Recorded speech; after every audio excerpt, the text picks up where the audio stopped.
Okay. सबसे पहले तो आज हमारा जो सब्जेक्ट है that is agree business management. ठीक है, अग्री बिजनेस मैनेजमेंट आपका 2-3 आपने पहले जो सब्जेक्ट्स पढ़े हुए हैं उनमें से ही कंबाइन करके एक सब्जेक्ट है। जैसे आपका ये वाला unit 1 is totally agree business management, जो इससे पहले बीआरडीएम को थी। ठीक है, और यूनिट 2 जो है ये आपकी मार्केट रिसर्च इंफॉर्मेशन सिस्टम है। यूनिट 3 जो है वो आपकी कमोडिटीज से रिलेटेड है, एग्रीकल्चर कमोडिटीज से रिलेटेड, जो आप लोगों ने लास्ट सेम में पढ़ा था। और जो यूनिट 4 है that is related to advertisement. ठीक है, मैं पहले आपका यूनिट 4 करवा रही हूँ बिकॉज आपका यूनिट 4 ज्यादा इजी है और आप लोगों को इजीली समझ में भी आएगा। ठीक है, तो आज हम यूनिट 4 पहले करने वाले हैं। सबको स्क्रीन विजिबल है? Yes ma'am.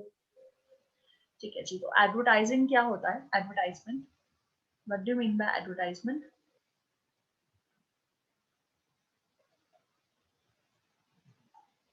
कौन बताएगा एडवर्टाइजमेंट क्या होती है?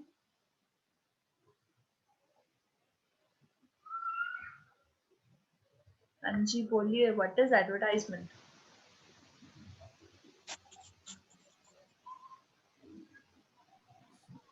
मैम कोई भी प्रोडक्ट को शोकेस वगैरह करना। बिल्कुल, आपके प्रोडक्ट के बारे में जब आप अपने कस्टमर्स को इंफॉर्मेशन प्रोवाइड करते हो। अपने बच्चे आप लोगों के माइक की वजह से हो रहा है, माइक म्यूट कर दीजिए प्लीज। ओके, जो हमारी एडवर्टाइजमेंट होती है बेसिकली जब हम हमारे प्रोडक्ट के बारे में कस्टमर को अवेयर करते हैं, अपने प्रोडक्ट से रिलेटेड नॉलेज प्रोवाइड करते हैं, दैट इज कॉल्ड एडवर्टाइजमेंट। ठीक है, एडवर्टाइजमेंट के बारे में यहाँ पे लिखा है, it helps in marketing the product, अपने प्रोडक्ट को मार्केट करने में हेल्प करता है। ठीक है, provide information about the product, आपके प्रोडक्ट से रिलेटेड इंफॉर्मेशन प्रोवाइड करता है एडवर्टाइजमेंट।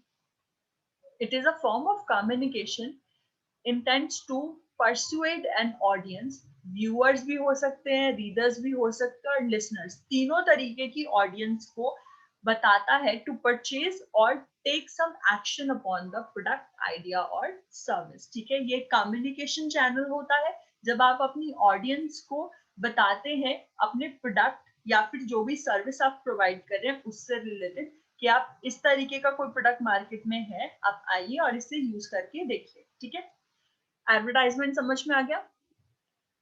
अब इसके बाद आता है different ways of advertising products, कि आप अपने प्रोडक्ट्स को किन किन तरीकों से एडवर्टाइज कर सकते हो। Point 1 is online networking. देखिए यहाँ पर ये पिक्चर्स आपके सामने है, फेसबुक के ऊपर एक एडवर्टाइजमेंट चल रहा है। ठीक है, ट्विटर पे भी एडवर्टाइजमेंट है, बाकी सोशल साइट्स के ऊपर भी एडवर्टाइजमेंट है। तो बहुत सारी सोशल साइट्स के ऊपर जब आप अपने प्रोडक्ट से रिलेटेड एडवर्टाइजमेंट या फिर कुछ पैम्पलेट्स वगैरह देते हो, दैट इज ऑनलाइन नेटवर्किंग या फिर ऑनलाइन एडवर्टाइजमेंट। क्लियर है यहाँ तक? यहाँ तक क्लियर है? Yes ma'am. जी मैम।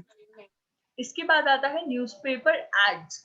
अगर आप लोग ऑनलाइन प्लेटफॉर्म नहीं यूज करना चाहते हो तो उसके बाद बेस्ट मेथड होता है कि आप अपनी एडवर्टाइजमेंट को न्यूज़पेपर में पब्लिश करवाइए। ठीक है, तो यहाँ पर ये कुछ न्यूज़पेपर्स की कटिंग्स भी हैं जिसके अंदर दिखाया गया है कि किस किस तरीके की एडवर्टाइजमेंट होती है। टाइम्स ऑफ इंडिया में भी है, ये जो भी डिफरेंट टाइम्स ऑफ न्यूज़पेपर्स हैं उन सब में, रीजनल न्यूज़पेपर्स में भी आप अपनी एडवर्टाइजमेंट दे सकते हो। Third is celebrity branding. अभी सेलिब्रिटी ब्रांडिंग के बारे में मुझे यहाँ पर मैंने 4 फोटोज है यहाँ पे मेरे सामने। एक पतंजलि का है, ठीक है, यहाँ पे दूसरा एक एडवर्टाइजमेंट है, एक गाड़ी से रिलेटेड है, मतलब यागो से रिलेटेड है, और एक पेप्सी से रिलेटेड है। अब आप लोग मुझे बताइए, कोई भी 2 एग्जाम्पल दीजिए, 2 प्रोडक्ट्स जिन्हें 2 सेलिब्रिटीज ने एडवर्टाइज किया हो। कौन बताएगा?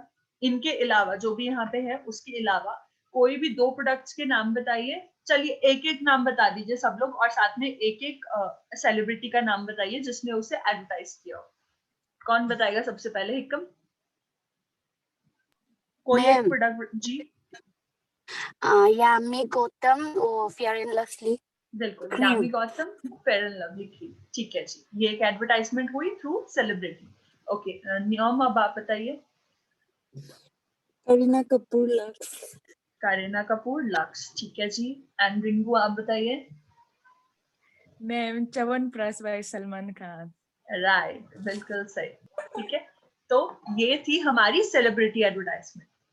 अब इसके बाद आगे देखते हैं नेक्स्ट टाइप ऑफ एडवर्टाइजमेंट कौन सी है। This is ad through magazines. Magazines कौन कौन पढ़ता है? Who reads magazines? तो नहीं मैम पढ़ते। पहले पढ़ता था, आजकल तो नहीं पढ़ते।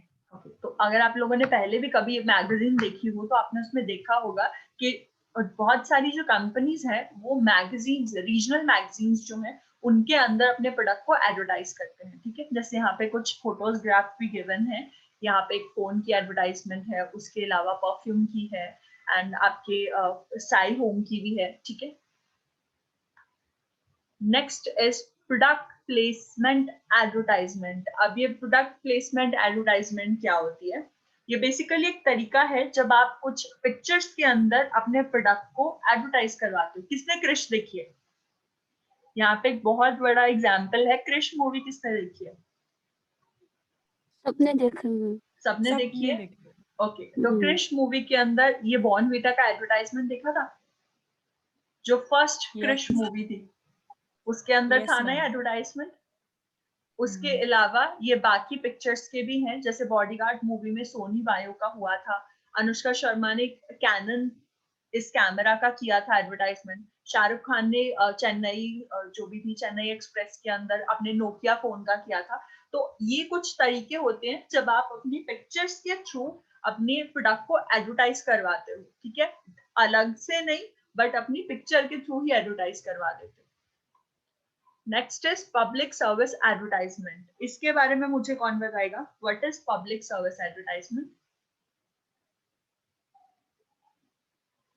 कौन बता रहा है पब्लिक सर्विस एडवर्टाइजमेंट के बारे में? क्योंकि ये बहुत कॉमन है और आज के टाइम पे तो कुछ ज्यादा ही चल रही है। पिक्चर्स भी दिख रही होंगी आप लोगों को।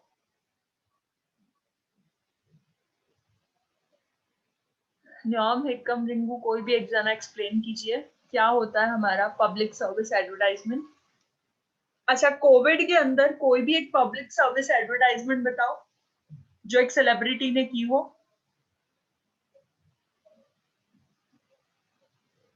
याद है किसी को? कोविड के अंदर किसी सेलिब्रिटी ने पब्लिक सर्विस एडवर्टाइजमेंट किया हो जो किसी प्रोडक्ट से रिलेटेड नहीं था बट पब्लिक सर्विस के लिए था।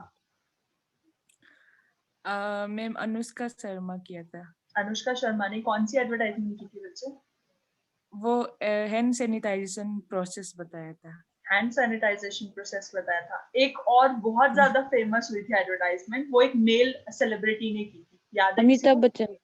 अमिताभ बच्चन के अलावा भी एक ने करी थी, याद करिए। बॉडीगार्ड का था उसके अंदर कुछ, आरोग्य सेतु ऐप से रिलेटेड। किससे किया था?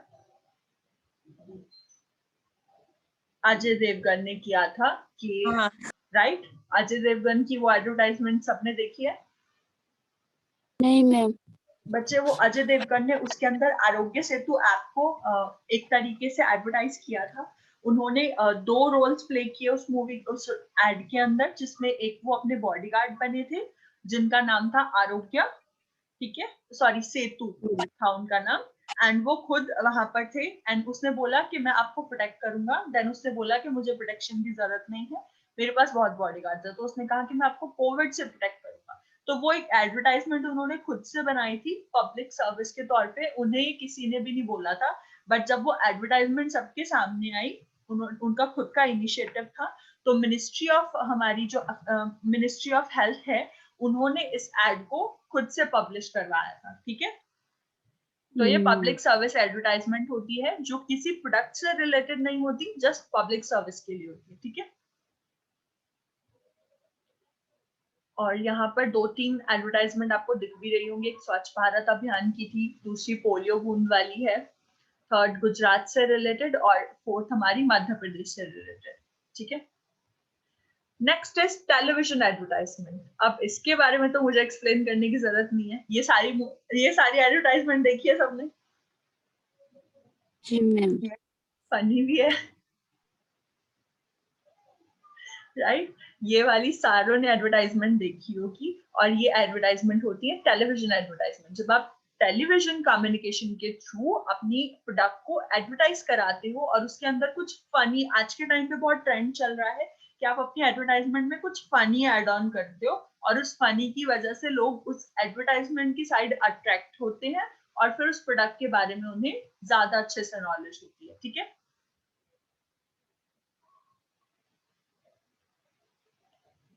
ओके।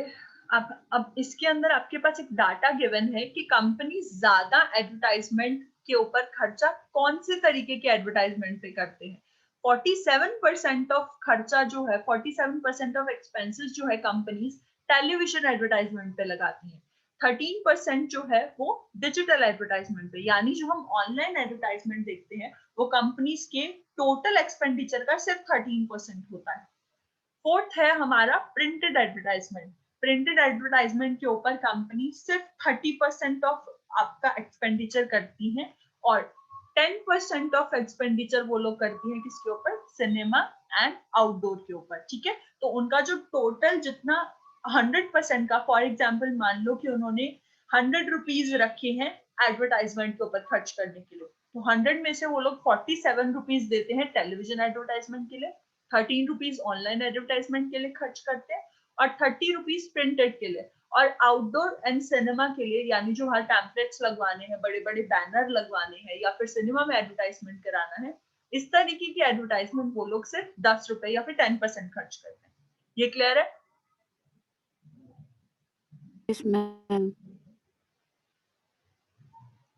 ओके, यहाँ पर कुछ एग्जाम्पल्स दिए हुए हैं इफेक्टिव एडवर्टाइजमेंट के। Examples of effective advertisement that give advantage to many companies, बहुत सारी कंपनीज को जिसने एडवांटेज दिया। वोडाफोन की बात हो रही है। सबसे पहले जूजूस कंसेप्ट लेके आए थे, ये जो ऊपर पिक्चर हमें दिखाई दे रही है, ड्यूरिंग IPL 2 इन 2009 के अंदर। ठीक है, 2009 में IPL 2 के टाइम पे जूजू 2 का यूज किया गया था। ये जो यहाँ पे ऊपर क्रिएचर दिख रहा है, इसका यूज किया था वोडाफोन ने। ठीक है, सेकंड था reach the cumulative of 89 million people in first 10 days of IPL। इस जूजू के यूज से उन्हें IPL सेकंड में 10 दिन के अंदर 89 मिलियन पीपल्स ने इस चीज को रीच किया था, यानी वोडाफोन को अप्रोच किया था। Third is video had 3 million hits in 3 weeks. 3 week के अंदर जूजू का जो एडवर्टाइजमेंट था वो 3 मिलियन से ऊपर व्यूज के साथ पहुंच गया था। ठीक है, कॉस्ट की बात करें तो वोडाफोन को एनिमेशन के लिए 10 से animation are 10 to 15 times costlier than the real people. Animation जो है असली पीपल से ज्यादा 10 से 15 टाइम्स ज्यादा कॉस्टली होती है। Zoozoos had low cost customers real people. ठीक है, जूजू के अंदर क्या होता है, लो कॉस्ट कस्टमर होते हैं। स्पीडी शेड्यूल था। 30 advertisement cost only 3 crore. 30 advertisement जो उन्होंने जूजू से करवाई थी उस पे उनका टोटल जो खर्चा था वो सिर्फ 3 करोड़ का आया था। ठीक है, 20 to 30 सेकेंड लॉन्ग जो आपका एडवर्टाइजमेंट था उस टाइम पे वोडाफोन का। और Juju name now nowhere in commercials. Juju जो है वो किसी कमर्शियल एडवर्टाइजमेंट पे वहां पे नहीं था। ये जूजू का जो कंसेप्ट था वो स्पेशली सबसे पहले वोडाफोन लेके आया था। मैसिव वायरल मार्केटिंग हुई थी इस टाइम पे, क्योंकि ये बिल्कुल नया कंसेप्ट था। इससे पहले जो भी इंडिया में एडवर्टाइजमेंट हो रही थी वो रियल लोगों के साथ हो रही थी, बट एनिमेशन के साथ और एक इस तरीके का न्यू क्रिएचर लेके आने के साथ वोडाफोन ने फर्स्ट टाइम पे मार्केटिंग किया था और ये बहुत ज्यादा वायरल हुआ था। ठीक है, अगर डेटशीट की बात करें वोडाफोन की, तो इसके अंदर वोडाफोन का वॉइस रिवेन्यू, यहाँ पे इतना डाटा गिवन है, मैसेज रिवेन्यू का डाटा गिवन है, डाटा रिवेन्यू गिवन है यहाँ पर। और इंडियन सर्विसेज के अंदर अगर देखा जाए तो एकदम से इंक्रीज आया था वोडाफोन का। 704 से लेकर 843 तक एक मैसिव इंक्रीज था 3 दिन के अंदर। ठीक है, और कस्टमर्स की अगर बात करें तो ये जूजू एडवर्टाइजमेंट की वजह से एकदम से 82 से 100 तक पहुंच गए थे जो इसके कस्टमर्स थे। ठीक है, क्लियर हुआ यहाँ तक? और इस जूजू एडवर्टाइजमेंट का रिजल्ट क्या रहा था, Vodafone become India third largest communication company after Airtel and Reliance with in a very short time period. ठीक है, समझ में आया कि एडवर्टाइजमेंट का क्या इफेक्ट होता है? Yes ma'am. इसके बाद इन्होंने एक सेकंड और एग्जांपल दे रखा है, that is Vini customer. Vini customer एक बहुत ज्यादा फेमस हुआ था फॉग। फॉग के बारे में याद है सब लोगों को? फॉग की कितनी एडवर्टाइजमेंट चली थी? Yes ma'am. ये दोनों एडवर्टाइजमेंट जो यहाँ पे पिक्चर्स दिख रही हैं आपको, ये देखी हुई है सबने? Yes, ma'am. Okay, first point है the Vini customer developed their famous brand बनाया था विनी कस्टमर्स ने, that was called Fogg deodorant. ठीक है, इसे लॉन्च किया गया था 2011 में विद द टैगलाइन बिना गैस वाला स्प्रे। राइट, ये सबने सुना होगा टैगलाइन। Yes ma'am. ओके, मुझे किसी भी एक फेमस टैगलाइन के बारे में बताइए। ये फॉग की थी, कोई और एक फेमस टैगलाइन बताओ जो सब बहुत ज्यादा चल रही हो आज के टाइम पे।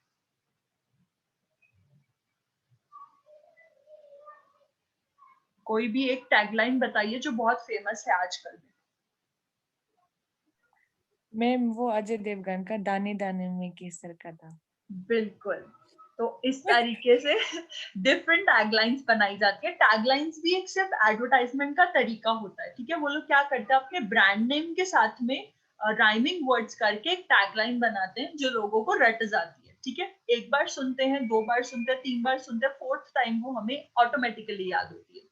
तो जब 2011 में फॉग लॉन्च हुआ था तो उनका ये बिना गैस वाला स्प्रे करके इनका टैगलाइन था जो बहुत ज्यादा फेमस हुआ था। Third, the famous advertisement launched in the mid of 2014 and 15 was 2014-15 के बाद इन्होंने अपना टैगलाइन चेंज किया, एकदम से शिफ्ट किया, और क्या चल रहा है, फॉग चल रहा है। ठीक है, ये वाला सबने देखा होगा, ये एडवर्टाइजमेंट। एक वो Yes, बच्चे ma'am. वाला, बच्चे खेल रहे होते थे, और एक ये वाला एडवर्टाइजमेंट, ये सबने देखा होगा। तो इसकी वजह से क्या हुआ था, इस टाइम पे भी वो ये जो कंपनी थी इसको बहुत ज्यादा प्रॉफिट हुआ था। ठीक है, ओके, अब इसमें देखिए क्या फर्क पड़ा था विनी कस्टमर्स प्राइवेट लिमिटेड पे। अच्छा, यहाँ पे पीवीटी लिमिटेड लिखा है, किस किसने कंपनी लॉ की क्लास लगाई थी? रिंगू ने लगाई थी। Ringu, what do you mean by PVT limited? PVT LTD लिखा है ना, बिल्कुल, private limited. Hikkam and Nyom आप दोनों को आप दोनों ने क्लास नहीं लगाई थी, तो मैं आपके आइडिया के लिए बता दूं, हम लोग कंपनी लॉ पढ़ रहे हैं, तो उसमें हमने पढ़ा था कि आपको कैसे पता चलता है कंपनी के नाम से कि वो प्राइवेट कंपनी है या फिर पब्लिक कंपनी है। ठीक है, यानी वो गवर्नमेंट एफिलिएटेड, गवर्नमेंट से रिलेटेड कंपनी है या फिर प्राइवेट लोगों की कंपनी है। एक जो कंपनी होती है ना, उसका प्रॉपर नाम जो होता है उसके पीछे ये वर्ड्स लगाने बहुत कंपलसरी है।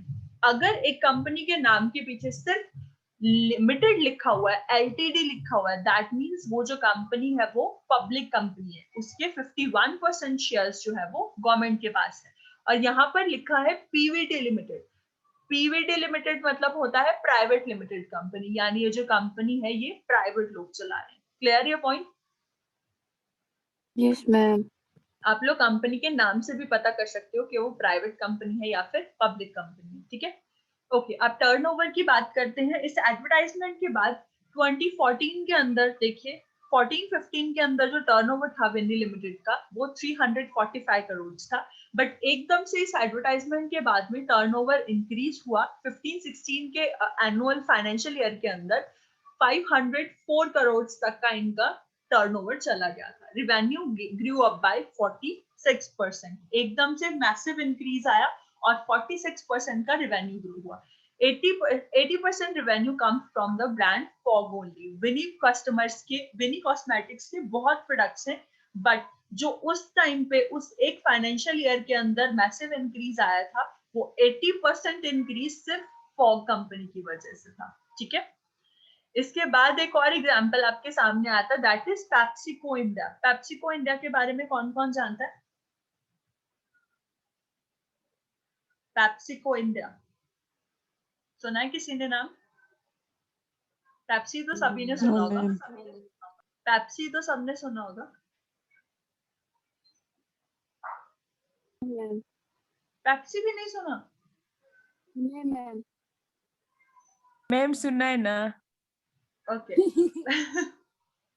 बच्चे, पेप्सी तो कोल्ड ड्रिंक है, इसके बारे में मैक्सिमम इंडिया में लोग जानते हैं। ओके, पेप्सी कंपनी जो है वो बहुत ज्यादा पुरानी कंपनी है। पेप्सी कंपनी को जब 1997 के अंदर हमारे यहाँ पे बीजेपी गवर्नमेंट आई थी ना इंडिया के अंदर, कांग्रेस को छोड़ के, तो उस टाइम पे बीजेपी गवर्नमेंट ने पेप्सी कंपनी को बिल्कुल बैन कर दिया था इंडिया में, ठीक है। तो उस टाइम पे पेप्सी को फर्स्ट टाइम इंडिया से बाहर हुआ था, बट जब दोबारा से कांग्रेस गवर्नमेंट आई तो उन्होंने पेप्सिको को इंडिया में अलाउ कर दिया, ठीक है।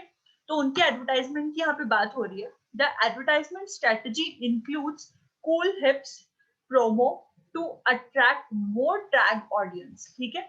इस तरीके की एडवर्टाइजमेंट इन लोगों की होती है, कूल एडवर्टाइजमेंट बनाई जाती है इनकी साइड से। इनके प्रोमोस कुछ इस तरीके के होते हैं कि लोग इसकी साइड अट्रैक्ट होते हैं। Target audience are tier young adults and their advertising reflects in very possible way. जो target audience PepsiCo का है वो जो है सिर्फ young audience है, ठीक है, because cold drink वगैरह ये सब चीजें सिर्फ young लोग पीते हैं, ज्यादा जो old age होते हैं वो इस तरीके की चीजें पीना पसंद नहीं करते, ठीक है। ओके, इस एडवर्टाइजमेंट के बाद क्या हुआ था, ग्रोथ रेवेन्यू एकदम से इंक्रीज हुआ था इन लोगों का। पेप्सिको चेंज द गेम करके इनकी टैगलाइन आई थी उस टाइम पे।